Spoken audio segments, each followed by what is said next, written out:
ওরে ভাই রে ভাই, দেখুন দেখুন এ কি হয়ে গেল। অনেকদিন ধরে তিন বন্ধু বড়শি দিয়ে বড় মাছ ধরার ট্রাই করছে কিন্তু কিছুতেই পারে না। তাই এক বন্ধু বিশাল বড় বড় দুইটা সান্ডার রান নিয়ে এসেছে, এটা দিয়েই নাকি মাছ ধরবে। দেখবো আজকে বড়শিতে বড় মাছ না উঠে কোথায় যায়। এই বলে অবাক করা আশ্চর্যজনক সত্যি সত্যি দুইটা সান্ডার রান বড়শিতে কেটে দিল। দ্বিতীয় বন্ধু নিয়ে এসেছে আস্ত ছাগলের বিশাল বড় বড় দুইটা টুনটুনি। এইসব দেখে তো আমি পুরাই অবাক আর আশ্চর্য হয়ে গেছি। আজকে এই বড়শিতে কি জানি কি উঠে আসে। সেও তো দেখছি আস্ত ছাগলের বিশাল বড় বড় দুইটা অন্ডকোষ বড়শিতে গেঁথে দিল।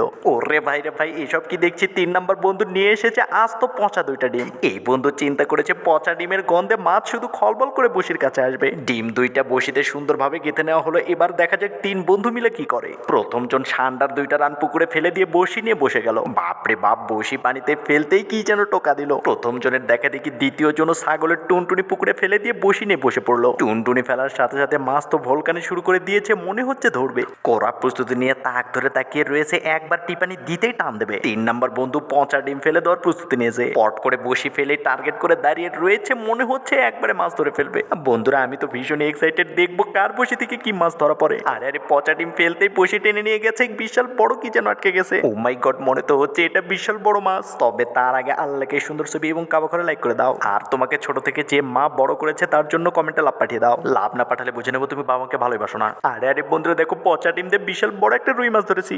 এদিকে ছাগলের টুনটুনি দিয়েও বিশাল বড় একটা মাছ আটকে গেছে। ভাই রে ভাই, আমি তো ধরে ফেলেছি একটা ভুরুঙ্গা মাছ। সব শেষে সান্ডার রান ফেলা লোকটাও মাছ ধরে ফেলে। এই লোকটা যে মাছটা ধরেছে তার নাম কি কমেন্টে বলো।